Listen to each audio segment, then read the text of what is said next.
Bismillahirrahmanirrahim. Assalamualaikum warahmatullahi wabarakatuh.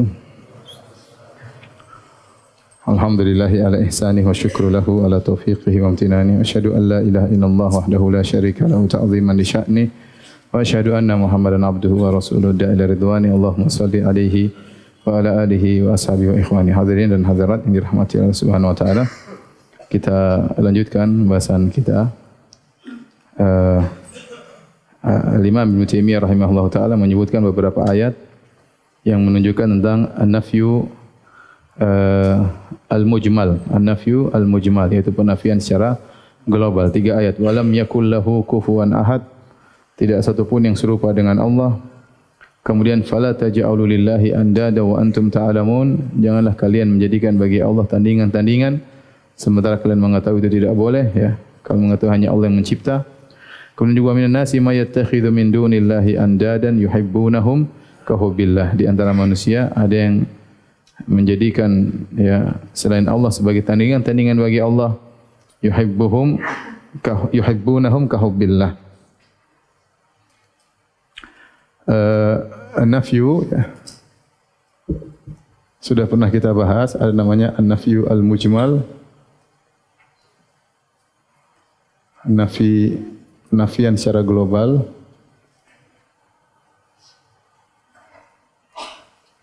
Dan ini adalah hukum asal, ini hukum asal. Hukum asal karena lebih mengena dalam memuji, lebih mengena dalam memuji Allah. Ada namanya an-nafyu al-mufassal.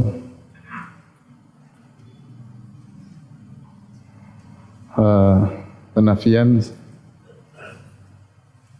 secara terperinci. Ini karena ada sebab tertentu. Ada sebab atau tujuan tertentu.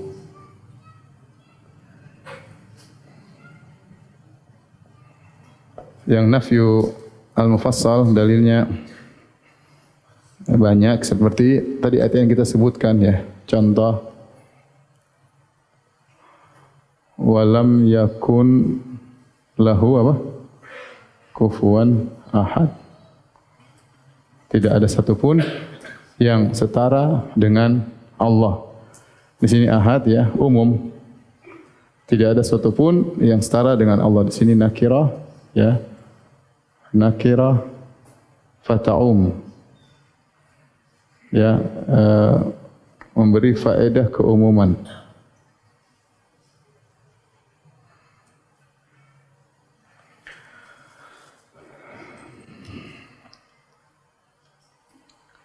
Kemudian yang kedua, seperti firman Allah dalam ayat tersebut, fala taj'alu lillahi andada, fala taj'alu lillahi andada wa antum ta'lamun. Dan andad jamak dari nid. Jangan kalian menjadikan bagi Allah tandingan-tandingan. An-nid sama dengan an-nadhir, ya. Al-mathil, ya. Yang serupa, artinya yang serupa atau tandingan.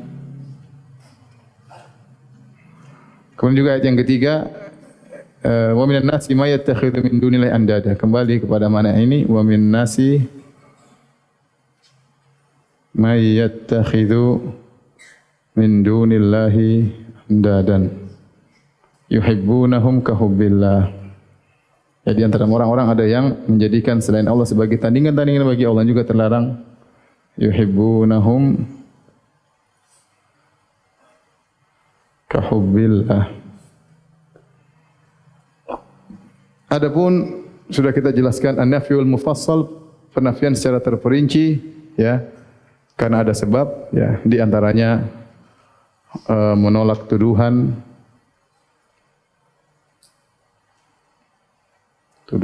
atau misalnya dalam rangka menghilangkan prasangka, ya,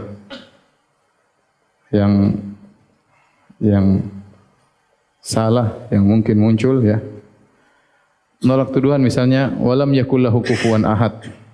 Karena ada yang menuduh Allah punya anak walam yakun lahu walam yalid walam yulad.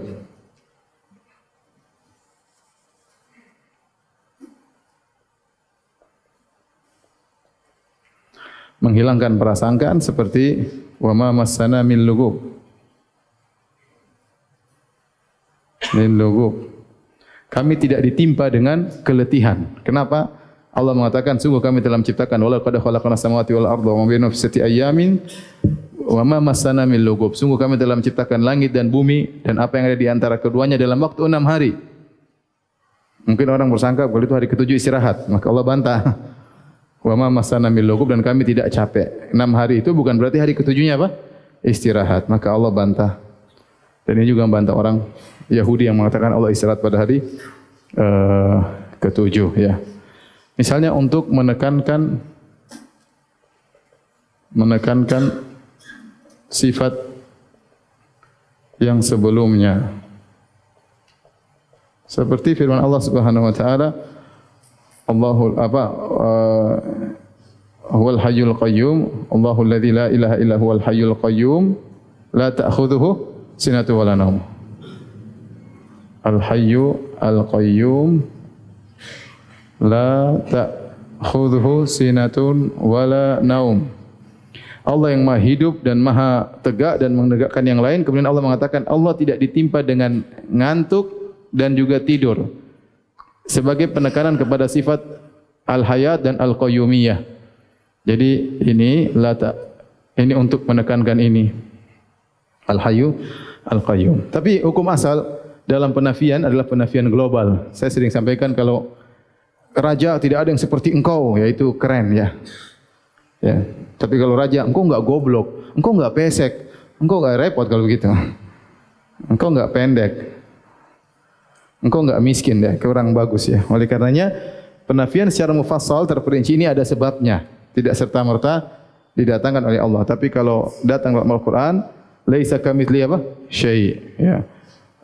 Hal ta'lamu lahu samiyya. Seperti sudah pernah kita bahas. Taib. Kita lanjutkan ayat berikutnya.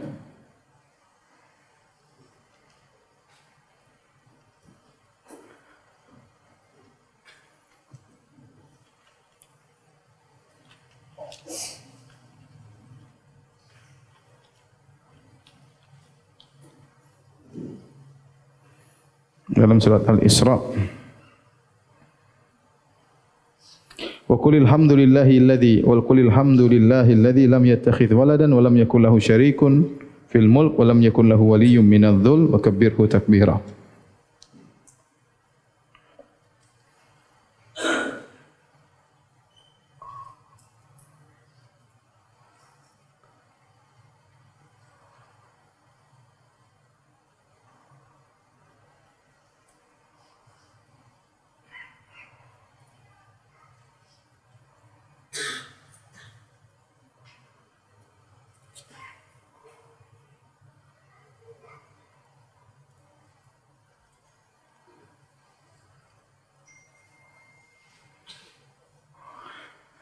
Ayat berikutnya ini adalah nafyu al-mufassal. Ini contoh nafyu al-mufassal. An-nafyu al-mufassal.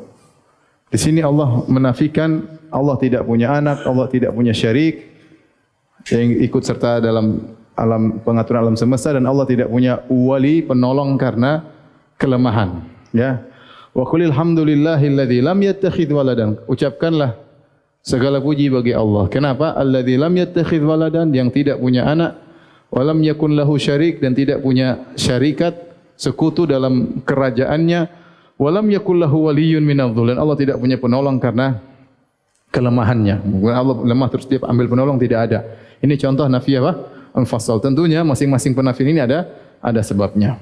Ada sebabnya. Pertama kita bahas wa qulil hamdu, segala puji bagi Allah. Kita sudah sebutkan alhamdu, ya. Alhamdu wa as-sana ma'al mahabbah. Pujian disertai dengan cinta itu namanya alhamdu, ya. Dan kita memuji Allah karena dua hal ya. Karena dua hal. Yang pertama karena sempurnanya sifat-sifat Allah.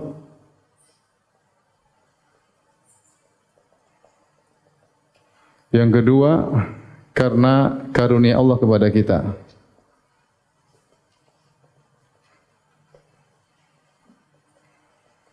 Kita muji Allah karena dua hal tersebut. Ini yang bedanya dengan syukur. Apa bedanya? Orang tanya bedanya alhamdulillah dengan syukur. Kalau syukur biasanya dalam bentuk balas budi karena ada karunia.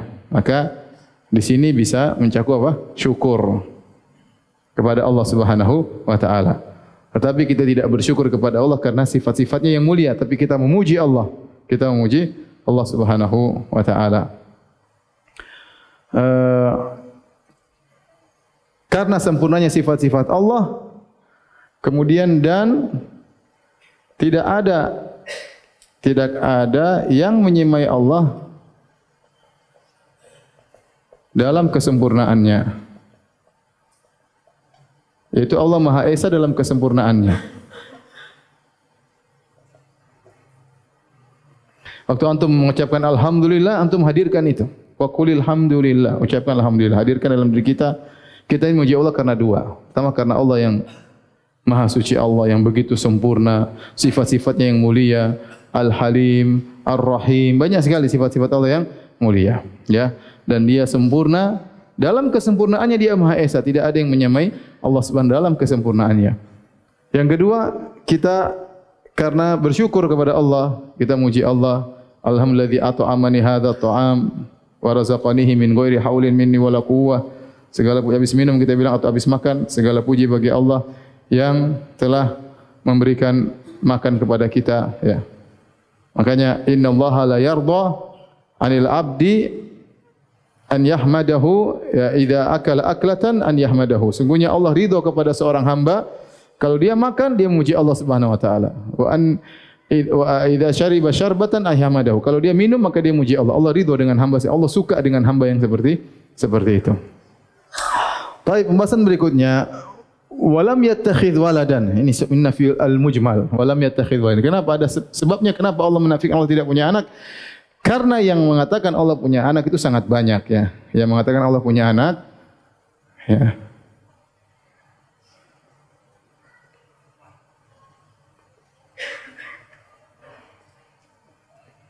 Secara umum ada tiga golongan. Yang pertama al-musyrikun. Musyrikin Arab mereka mengatakan malaikat banatullah. Putri-putri Allah. Yahudi, al-Yahud mengatakan apa? Uzair putra Allah. Kemudian Nasara, Isa alaihissalam putra Allah. Maka perlu Allah tekankan, Allah bantah ya hal tersebut, ya. Dan yang paling tersohor mengatakan Allah punya anak adalah firqah apa? Nasara. Ini yang paling banyak. Ya. Allah mengatakan wa qalatil yahudu Uzair ibnullah wa qalatin nasara al-masih ibnullah. Berkata Yahudi Uzair putra Allah, berkata Nasrani Isa adalah putra Allah, ya. Dzalika qauluhum bi afwahihim, itu perkataan mereka dari mulut-mulut mereka. Yudahiuna qaulal ladzina kafaru min qabl. Yang perkataan mereka ini Yahudi Nasrani menyerupai perkataan orang-orang musyrikin sebelumnya yang mereka mengatakan malaikat putri-putri Allah. Ini bedanya, ini putra, ini apa? Putri. Taib. Saya ingin menjelaskan sedikit tentang Nasara. Kalau sudah tolong dihapus.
Kata Allah tadi, walam yattakhidh waladan. Qul alhamdulillahilladzi lam yattakhidh waladan. Lam yattakhidh waladan.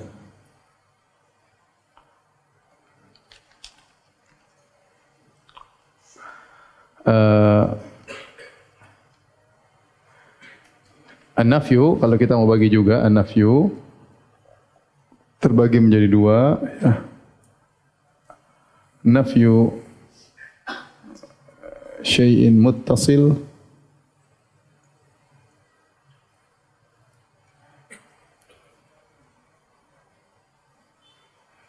penafian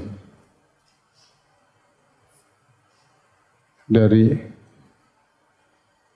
sifat itu yang bersambung yang berada pada zat.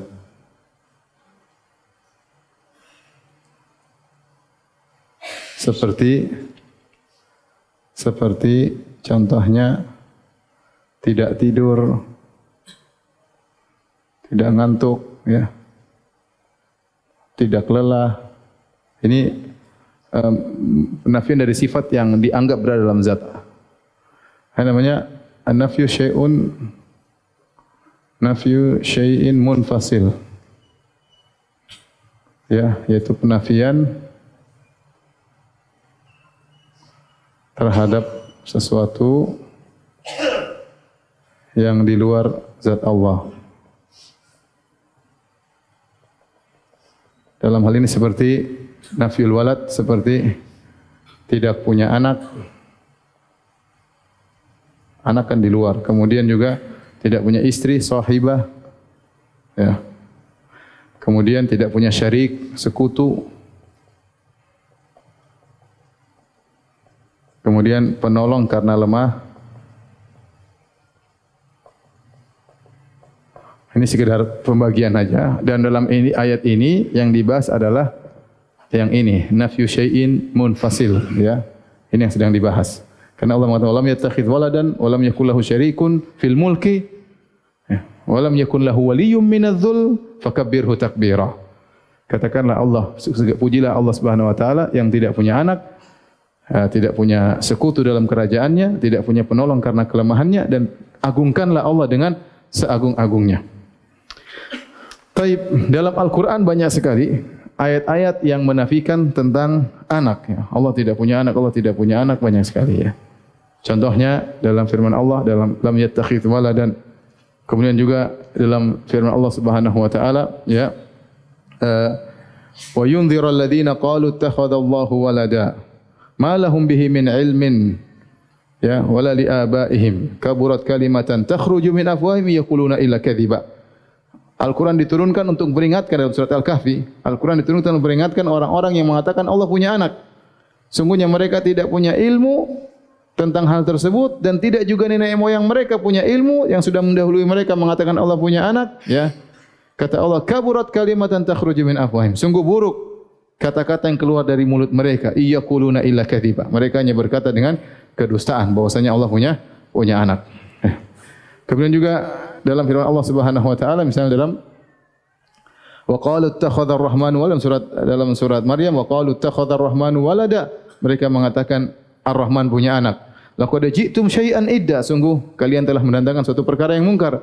Takadu samawatu yatafattarna minhu wa tanshaqul ardu wa takhirul jibalu hadda. Hampir langit terbelah, hampir bumi hancur, hampir gunung-gunung hancur. Anda ulur rahmani walada, tatkala mereka mengatakan Allah punya anak, wala mama yang bagi rahmani ayat takhidha walada.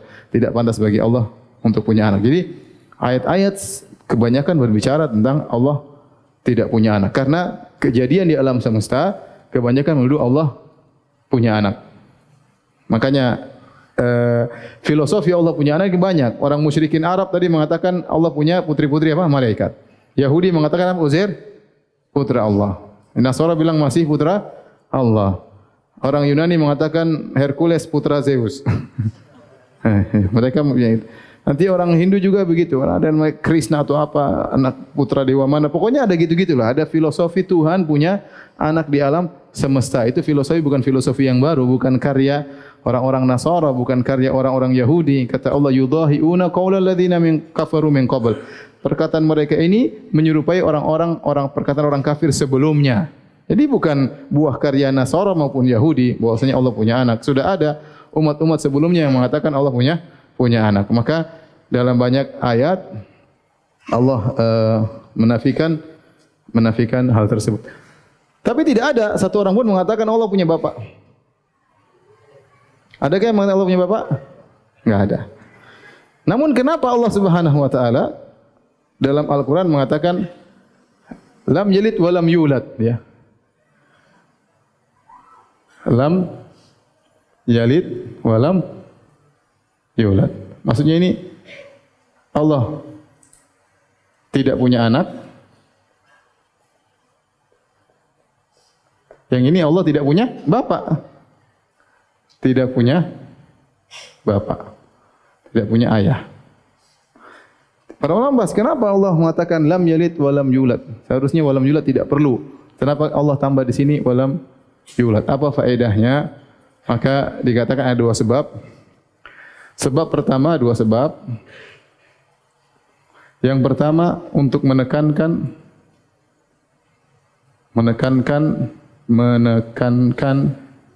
walam lam yalid.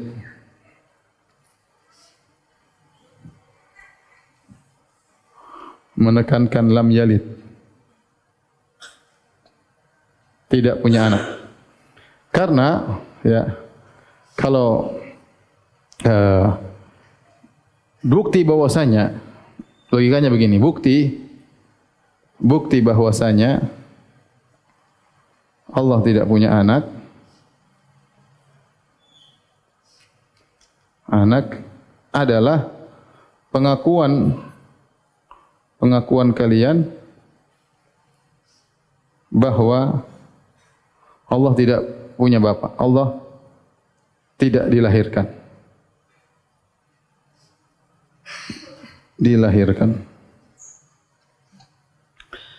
Kalau Allah tidak dilahirkan, mana mungkin Allah punya sifat untuk apa? Melahirkan. Dia sendiri bukan hasil dari kelahiran. Saya ulangi, pernyataan walam yulad, Allah tidak punya ayah atau tidak dilahirkan, ya, tidak dilahirkan. Kenapa didatangkan kalimat ini?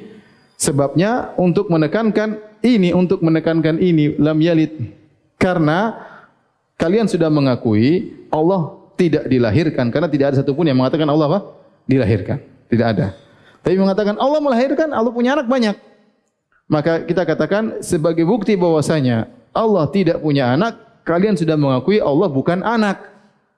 Nah, kalau Allah bukan anak, mana mungkin tiba-tiba dia bisa punya sifat mempunyai apa? Anak. Jadi tidak ada sifat tersebut pada Allah Subhanahu wa taala. Kalau Allah pernah dilahirkan, ya mungkin Allah melahirkan, paham?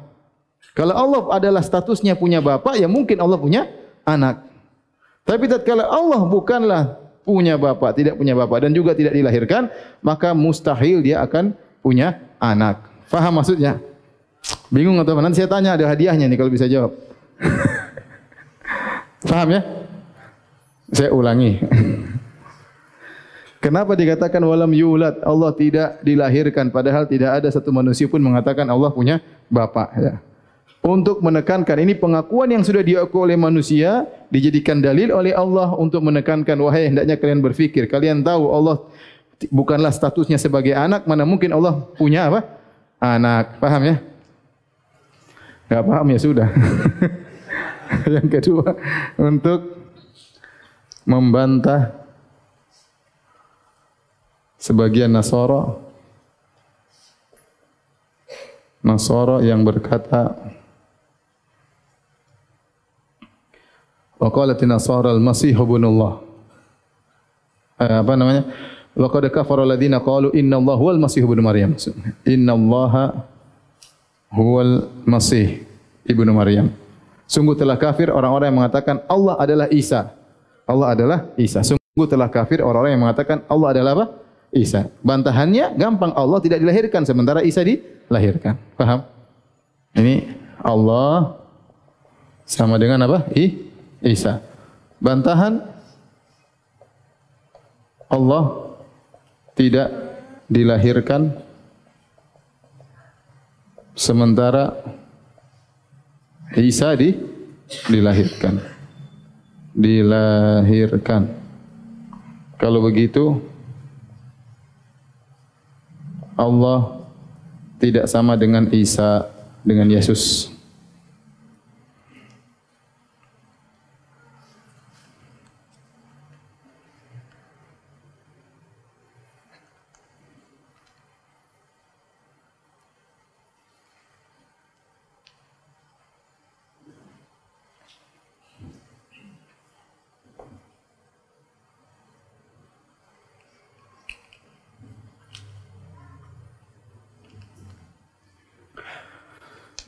Taib. Perkataan bahwasanya Allah punya anak, ya, akidah Allah punya anak melazimkan banyak kebatilan.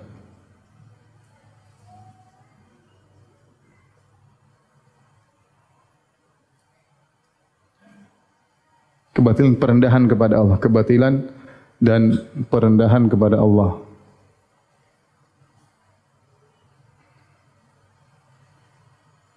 Di antaranya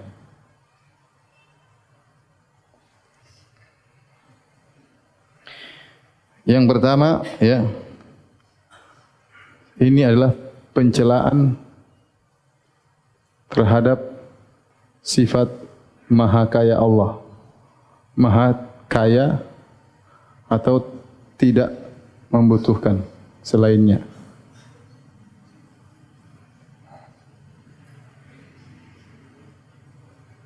Allah berfirman, Allahus Samad. Allah Samad berarti Allah tidak butuh kepada selain Allah Subhanahu wa taala.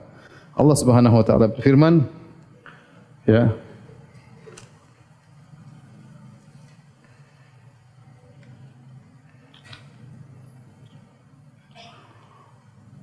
qalu ittakhadallahu walada subhanahu huwal ghani.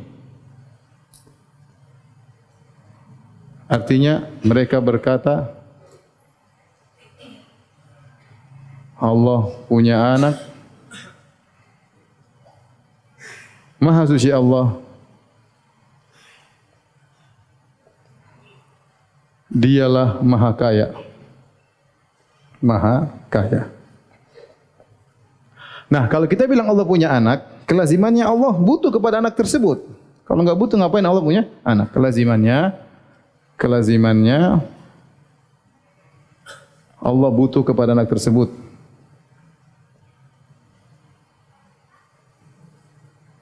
Apakah butuh untuk bantu ngurus alam semesta? Atau sebagai temannya Allah?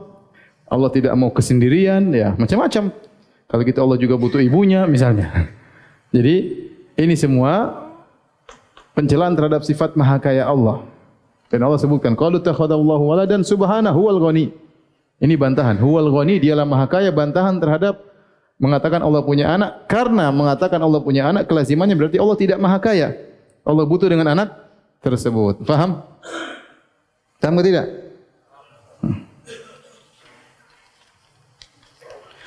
Kemudian pencelaan terhadap ahadiyah Allah, kemahaesaan Allah.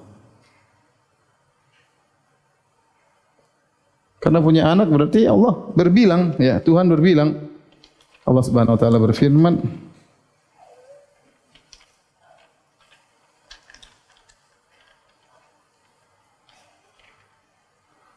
Innamallahu ilahun wahidun subhanahu an yakuna lahu walad.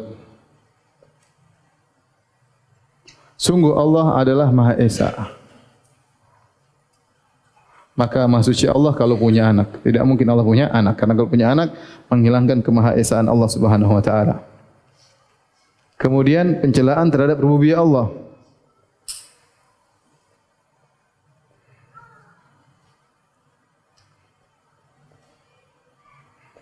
Melazimkan ada sesuatu yang tidak diciptakan oleh Allah.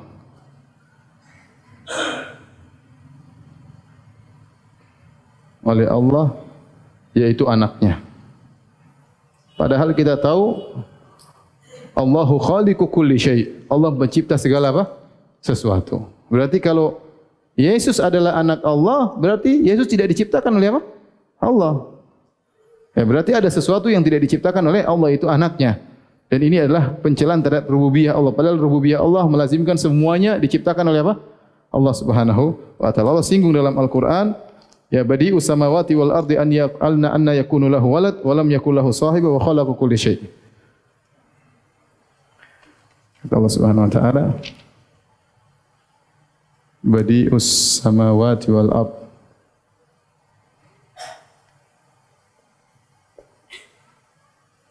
anna yakunu lahu walad wa lam yakul lahu wa lam takul lahu sahibah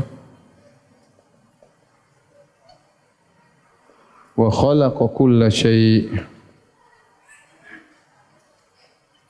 Kata Allah Subhanahu wa taala, dialah Allah yang menciptakan langit dan bumi. Anna yakunu lahu walad wa lam takul lahu sahibah. Bagaimana Allah punya anak? Bagaimana Allah punya istri? Wa khalaqa kulla syai', dan Allah menciptakan segala sesuatu. Ini di antara bantahan kepada sebelumnya. Artinya apa? Seakan-akan Allah berkata, kalau Allah punya anak, berarti Allah tidak menciptakan segala sesuatu. Paham? Karena anaknya tidak mungkin diciptakan. Kalau diciptakan anaknya, berarti bukan anaknya. Maka ini pencelaan terhadap rububiyah Allah Subhanahu wa ta'ala. Kemudian, ya, di antaranya melazimkan ada di alam semesta ini selain Allah yang bukan hamba Allah. Hamba Allah. Ya. Ini seperti dalam surat Maryam, ya. Dalam surat Maryam Allah berfirman, ya, takadu samawatu yatafattarna minhu wa tanshaqqul ardu wa takhirul jibalu hadda anda uli rahmani walada. Hampir langit terbelah, hampir bumi terbelah, hampir gunung hancur tatkala mereka mengatakan Allah punya anak, ya. Wa ma yanbaghi lirahmani ay yakuna lahu walada. Wa ma yanbaghi lirahmani ay yakuna lahu walada. Tidak pantas Allah punya anak. Kemudian kata Allah, in kullu man fis samawati wal ardi illa atir rahmani abda. Kenapa semua yang di langit dan di bumi datang kepada Allah sebagai hamba? Kalau Allah punya anak, berarti Isa bukan hamba Allah. Paham?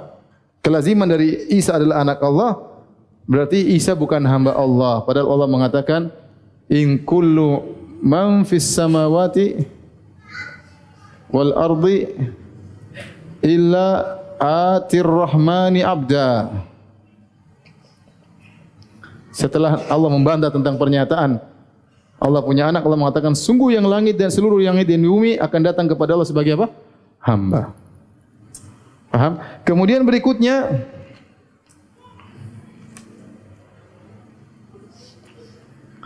melazimkan hilang tauhid uluhiyah. Uluhiyah. Karena ada yang disembah selain Allah. Yang boleh disembah selain Allah. Allah berfirman, "Qul in kana lirrahmani walada fa ana awwalul abidin." Qul in kana lirrahmani waladan fa ana awwalul abidin. Katakanlah wahai Muhammad, kalau Allah punya anak, maka akulah yang pertama kali menyembahnya. Karena anak mengambil hukum bapak. Kalau bapaknya Tuhan, berarti anaknya juga apa? Tuhan. Paham? Saya ulangi. Kalau bapaknya Tuhan, berarti anaknya Tuhan. Kalau Allah punya anak, maka anak tersebut berhak untuk disembah. Bahkan kata Nabi, saya yang pertama kali akan menyembahnya. Jadi mengatakan Allah punya anak, konsekuensinya sangat buruk. Mengatakan Allah punya anak, ini konsekuensinya sangat apa? Buruk. Makanya Allah mengatakan dalam hadis qudsi, ya, syatamani ibnu Adam walam yakun lahu dzalik. Sungguhnya anak Adam mencaciku dan tidak berhak baginya untuk mencaciku. Amma syatmuhu iyaya, adapun pencaciannya kepadaku, qala anna liya waladan, dia mengatakan saya punya anak. Jadi ini sehingga kesimpulan Allah Subhanahu wa taala dalam hadis qudsi berarti mengatakan Allah punya anak berarti mencaci maki siapa? Allah. Kesimpulan. Dalam hadis qudsi Allah mengatakan menyatakan Allah punya anak sama dengan mencaci apa? Caci Allah. Terus antum bilang selamat hari kelahiran anak ya. Ya, selamat lahir anak Tuhan. Waliyadzubillah. Ini kelazimannya. Ini kelazimannya Allah sebutin semua dalam Al-Quran. Kalau punya anak berarti begini, berarti begini, berarti begini, berarti begini. Ini semua pencelaan. Satu aja bikin kafir, apalagi serami begini. Tapi kalau sudah, saya mau bicara tentang Nasara sebentar. Foto yang cepat.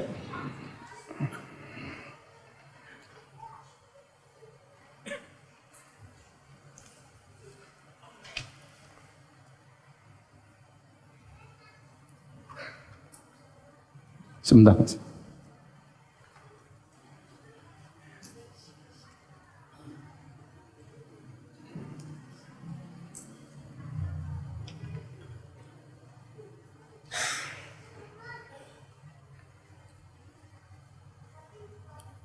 Oleh karenanya, mereka bukan menyembah Nabi Isa saja, bahkan sebagian mereka menyembah Maryam. Padahal Maryam statusnya tidak ada kaitannya dengan Tuhan, yang anaknya siapa? Nabi Isa. Kalau Maryam yang pernah Isa dalam perutnya saja disembah, apalagi Nabi Isanya yang anaknya apa? Tuhan. Dan itu pencorengan terhadap tauhid al-uluhiyah. Taib, hapus silakan.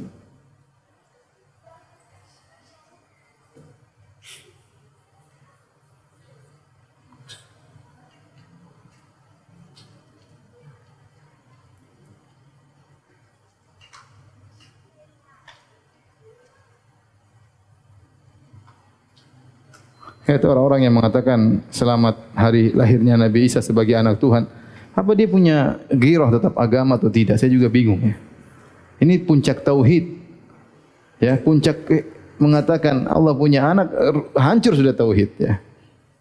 Dengan mudahnya dia mengatakan selamat hari kelahiran Isa sebagai nabi atau sebagai anak Tuhan? Sebagai anak Tuhan. Orang-orang Nasara tatkala tanggal 25 Desember, apa yang mereka rayakan? Lahir Nabi Isa sebagai nabi atau sebagai anak Tuhan? Sebagai anak Tuhan. Kalau kita bilang selamat hari Natal lahir Nabi Isa sebagai nabi, mereka marah. Ente ngejek kami ya. Ya. Kalau kita bilang selamat Natal, diam saja begitu, apa maksudnya? Maksudnya menyetujui apa yang mereka lakukan. Yes. Taib. Kita akan bahas tentang Nasara. Akidah Nasara tentang Isa. Secara umum akidah mereka sangat banyak, tapi kalau kita mau bagi bisa klasifikasi secara umum mesti di 3 besar ya. Ada namanya Firqah Ya'qubiyah, namanya Nusturiyah, namanya Al-Malakiyah. Ini khilaf yang kuat di antara mereka tentang hakikat hubungan antara Yesus dengan Allah Subhanahu wa taala, Nabi Isa dengan Allah Subhanahu wa taala. Menurut Ya'qubiyah bahwasanya Allah dan Isa dua oknum yang bersatu melebur menjadi satu kesatuan. Kesatuan yang tidak terpisahkan.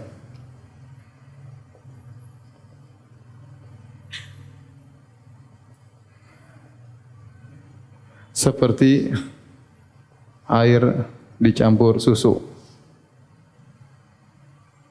Atau kopi dicampur dengan apa? Susu. Jadilah kopi apa? Kopi sama dengan kopi susu.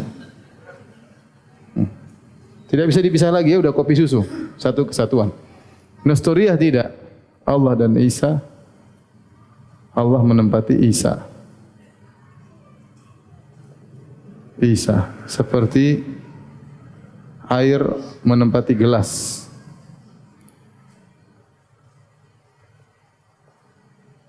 Air menempati gelas ya. Masih terlihat ini apa namanya masih nampak dua hal ya. Yang ini Al-Malakiyah dia mengatakan ya Allah dan Isa dua oknum yang berbeda ya. Meskipun dalam satuan. Katanya seperti api yang menyala di besi.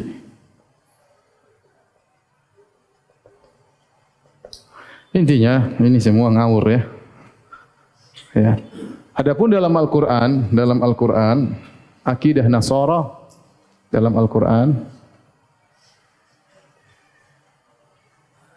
akidah Nasara ada 3.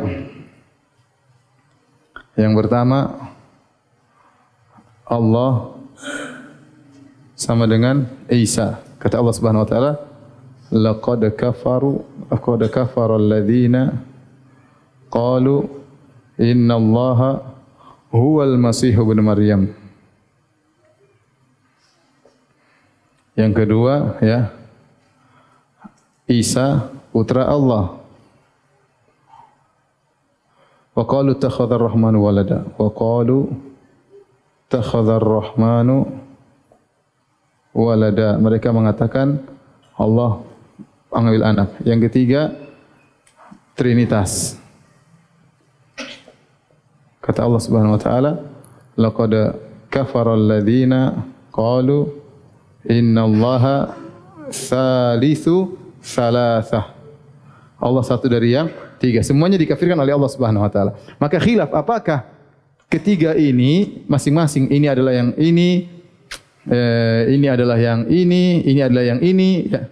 Ada khilaf. Kata Syekhul Islam Ibnu Taimiyah rahimahullahu taala yang benar mereka bingung. Intinya ini kesimpulan akidah. Ya, kadang mereka bilang begini, kadang mereka bilang begini. Bahkan ada yang mengatakan masing-masing mengatakan 3 pendapat ini. Tapi intinya Allah sebut dalam Al-Qur'an akidah Nasara tidak terlepas dari 3 perkara ini. Baik. Kita lanjutkan.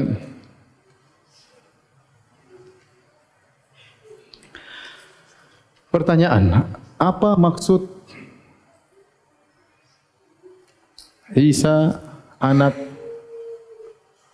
Bapa? Apa maksudnya Isa anak Bapa? Secara kemungkinan akliyah, secara kemungkinan cuma 2 model.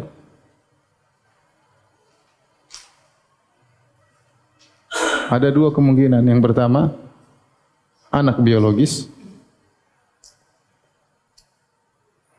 Yang kedua hanya anak yang bukan hanya anak dalam makna.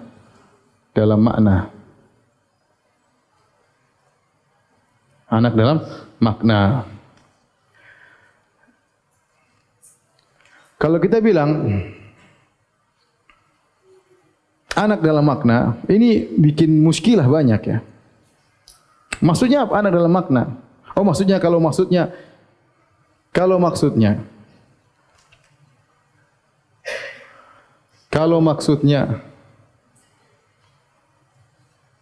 Isa punya kedudukan yang tinggi di sisi Allah,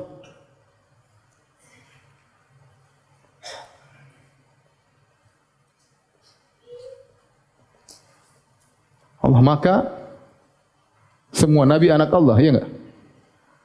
Semua nabi anak Allah. Baik. Apa spesial Nabi Isa? Kenapa harus disembah?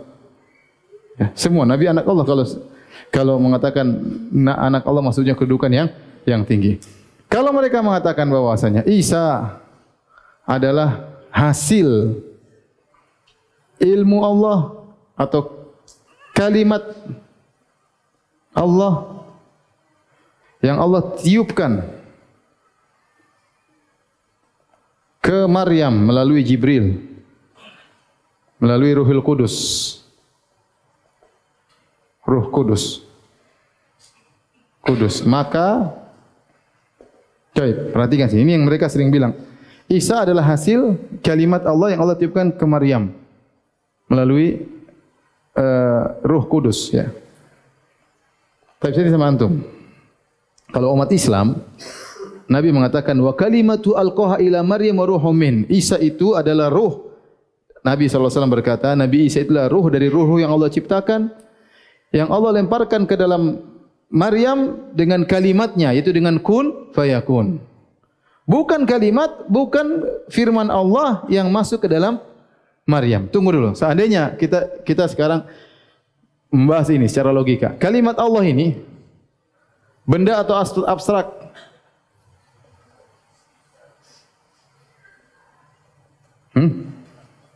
Abstrak kan? Ya saya ngomong nih kelihatan enggak? Abstrak. Allah ngomong. Taib.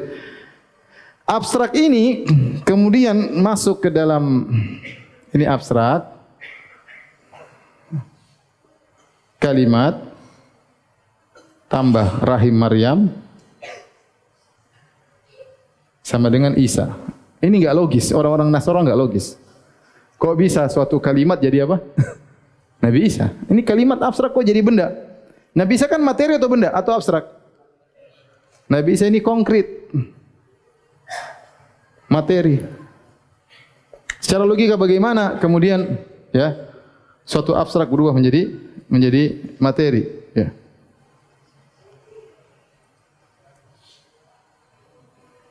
Nabi Isa materi. Kemudian harusnya kalau kalimat mampir di rahim Maryam, harusnya Nabi Isa jadi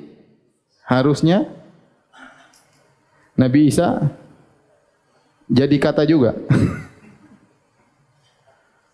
Iya, jadi kata juga. Tidak ada apa-apanya.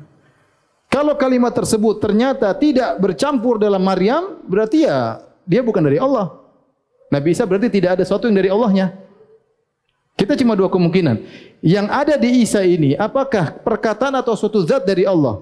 Kalau Anda mengatakan biologis, ya mungkin. Seperti manusia ada air maninya masuk ke dalam perempuan sehingga apa? Jadi punya anak. Ada proses antara dua hal sehingga jadi punya anak. Kalau Anda bilang cuma kalimat gimana? Kalimat itu adalah sesuatu yang apa? Abstrak. Bagaimana cara dia bersatu dengan rahim Maryam keluar kemudian menjadi Nabi Isa? Ya, enggak mungkin. Bagaimana sesuatu yang abstrak menjadi apa? Konkret. Paham atau tidak? Enggak paham juga enggak apa-apa. yang kedua jadi masalah ini pertama ini. Yang kedua kalimat Allah ya tidak terbatas ya. Tidak terbatas ya. Artinya Allah membuat Isa-Isa yang lain juga bisa ya. Dan Tuhan akhirnya tidak terbatas ya. Allah bisa bikin Isa-Isa yang lain. Karena firman Allah tidak terbatas. Azan kah? Iya. Tapi azan dulu, nanti lanjutkan habis ini sebentar.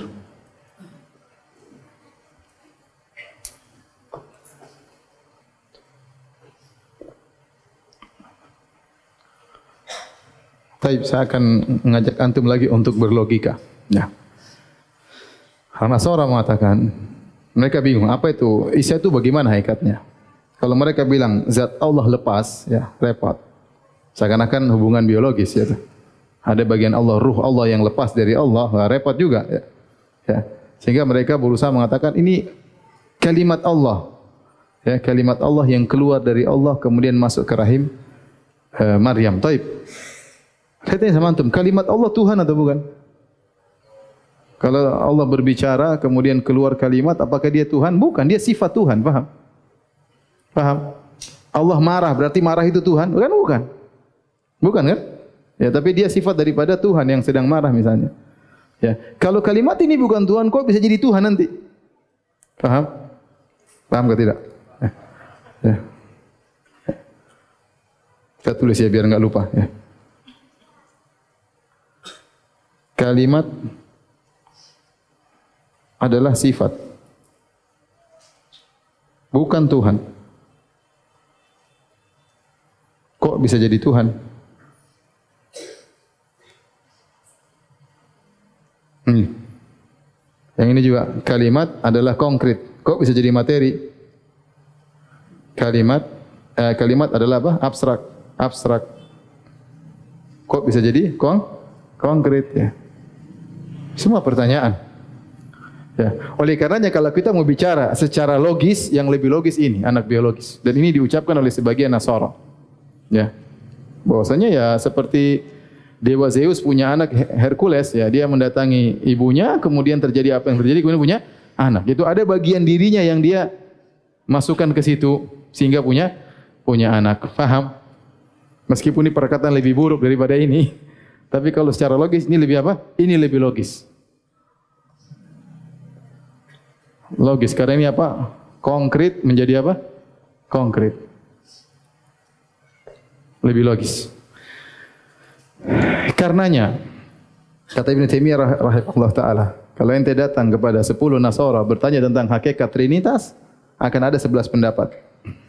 Karena 11 pendapat. Kata Ibnu Qayyim rahimahullah, kalau ente datang ke sebuah rumah, ada bapak, ada ibu, ada anak, ada ponakan, ada kakek, ada nenek, ente tanya semuanya beda pendapatnya.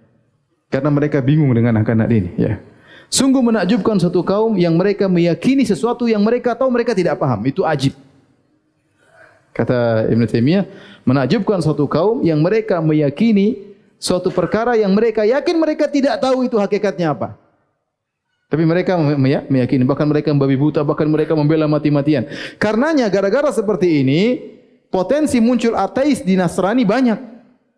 Jadi enggak logis, itu enggak logis. Yang penting saya enggak punya Tuhan. Punya Tuhan kayak begini modelnya, dia bingung. Ya. Dia akhirnya banyak ateisme muncul di mana? Di Nasara.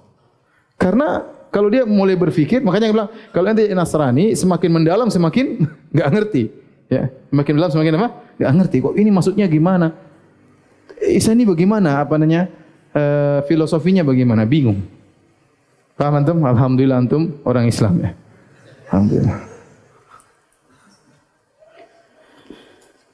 Baik, demikian saja kajian kita. InsyaAllah kita lanjutkan pekan depan.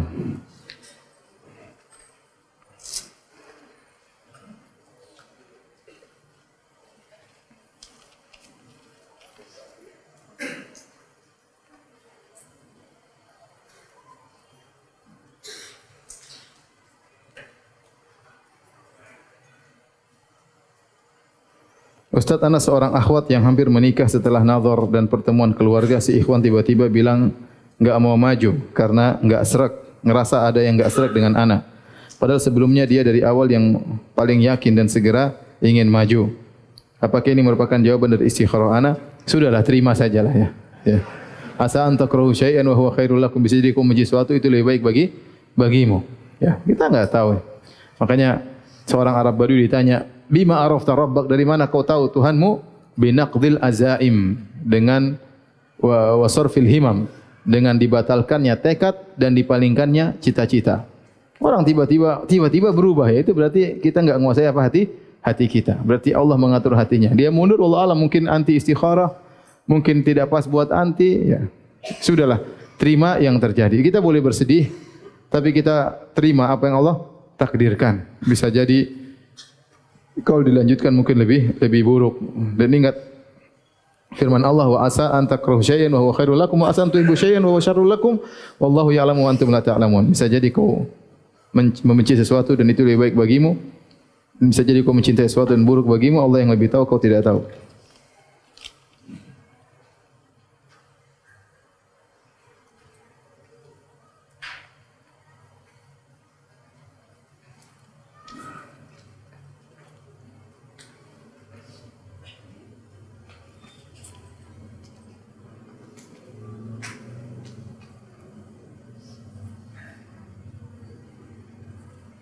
Ustaz, saya sering mencatat materi kajian di HP karena mudah dibawa-bawa, gampang bila ingin mencari kembali.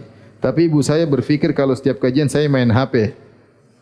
Padahal saya tunjukkan hasil catatan saya, tapi beliau tetap tidak percaya. Gimana caranya Ustaz meyakinkan? Ya sudah, jangan catat di HP. Catat di buku, senangkan orang tua. Apa susahnya? Ya. Orang tua kita sudah terlalu sering ngalah sama kita. Masih kecil dia tidak tidur ngalah sama kita. Masih kecil dia kerja ngalah untuk kita. Bahkan dia ngutang ngalah untuk kita. Antum cuma suruh nulis di buku aja susah. Sudah ambil buku biar ibu senang dapat pahala. Bu, inilah bu ya. HP juga ada lah bu. Enggak apa-apa. Enggak usah ngeyel-ngeyelan sama orang tua. Ustaz, anak kurang paham dengan sujud sahwi. Sujud sahwi ada penjelasannya di buku bekal salat ya. Intinya antum mau ada yang intinya pendapat yang lebih kuat. Sujud sahwi kalau kita lupa, mau sebelum salam atau sesudah salam, tidak apa-apa ya.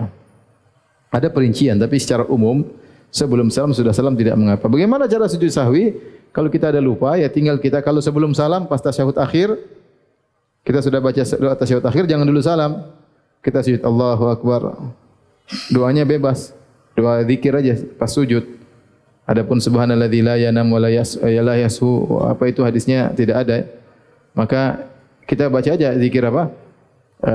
Sujud ya. Kemudian Allahu Akbar, duduk di antara dua sujud. Allahu Akbar lagi, sujud lagi. Allahu Akbar, baru assalamualaikum warahmatullahi wabarakatuh. Itu namanya sujud sahwi sebelum salam. Kalau sesudah salam, kita tasyahud. Setelah tasyahud, assalamualaikum warahmatullahi wabarakatuh. Assalamualaikum warahmatullahi wabarakatuh. Allahu Akbar, sujud lagi. Allahu Akbar, duduk di antara dua sujud. Allahu Akbar, sujud lagi. Allahu Akbar, assalamualaikum warahmatullahi wabarakatuh. Assalamualaikum warahmatullahi wabarakatuh. Salamnya berapa kali? 2 kali. Kata Nabi, likulli sahwin sajadatan. Setiap lupa 2 sujud. Tapi ini ada hadiah. Siapa yang bisa jawab? Silakan ya. Tapi pertanyaannya, ya.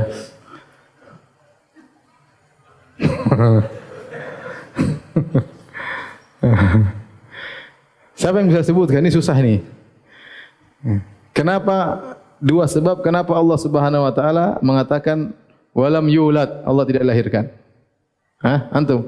Coba berdiri, jangan lihat catatan. Untuk menekan yang menarik. Bagaimana cara penekanannya?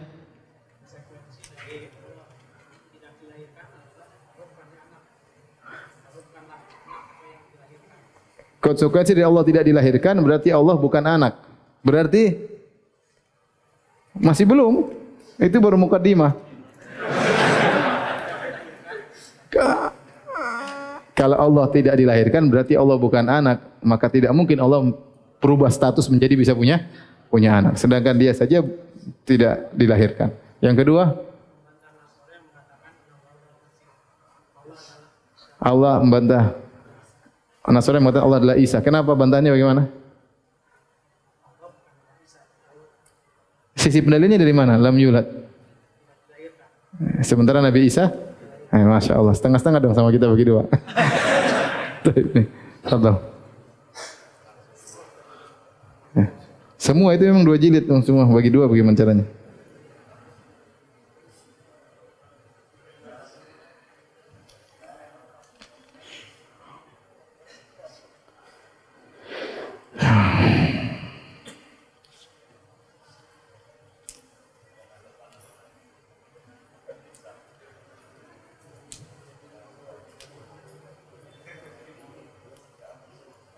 Ustaz, apa maksud Nabi Musa adalah kekasih Allah? Nabi Ibrahim apa? Ibrahim attakhadallahu Ibrahim khalila. Allah menjadikan Nabi Ibrahim sebagai kasih Allah. Nabi Muhammad juga kasih Allah. Khalil adalah derajat kecintaan yang tertinggi, khullah. Orangnya disebut Khalil. Ya, jadi ya artinya maksudnya Allah mencintai Ibrahim dengan derajat cinta yang tinggi. Sebagaimana Allah juga mencintai Nabi Muhammad dengan derajat cinta yang tinggi.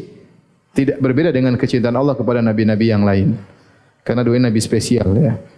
Wa takhadallahu Ibrahim khalila, Allah menjadikan Ibrahim sebagai kasihnya. Kata Rasulullah SAW, Inna Allah takhadani khalilan kama takhada Ibrahim khalila. Allah mengangkat aku sebagai kasihnya sebagai Allah menjadikan Ibrahim sebagai kekasihnya. Demikian saja kajian kita. Subhanakallah bihamdik asyhadu an la ilaha illa anta astaghfiruka wa atubu ilaik. Assalamualaikum warahmatullahi wabarakatuh.